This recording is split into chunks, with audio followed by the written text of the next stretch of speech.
In this video, we're going to relocate the speedometer and swap out the gas tank on this 95 Sportster.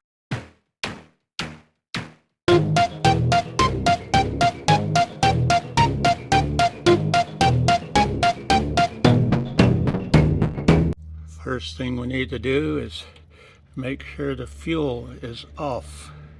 Next, I'm going to remove this air cleaner so I can get to the other end of the gas line on the carburetor.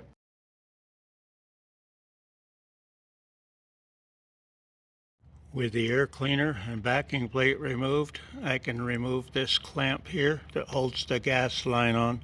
With the gas line disconnected, I can pull it through and drain it into a gas can. Now I can turn the fuel petcock to reserve and loosen up the gas cap and let all of the remaining gas drain into my can. Of course, that did not work because there's also a vacuum line attached to this petcock, which means you have to supply vacuum to it as a safety override for the fuel to drain. So I guess I'm just going to remove the tank as it is. Using a 9/16 wrench, I'm going to remove this bolt that holds the tank dash on. With all but one wire disconnected, I laid the dash to the side, and I'll have to lift the tank up to see where the last wire goes. The last wire went to a plug underneath the seat, so I'll unplug that and I'll pull it through. To further complicate matters, this tank has a crossover hose that I'll have to remove. Now that the tank is off, I can drain it through the crossover line. While that's draining, I'll take the speedometer out of this dash panel. I have a handlebar mounted speedometer bracket that I'm going to mount the speedometer in.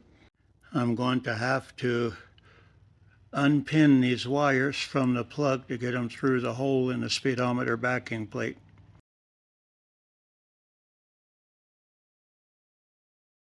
I have all the wires through the backing plate, and I have the reset button reattached. So now I'm going to close up the back of this speedometer. Okay, now we're ready to route wires where they need to go and install this bracket onto the handlebars. So the speedometer's mounted. All of the other plugs on the back are connected.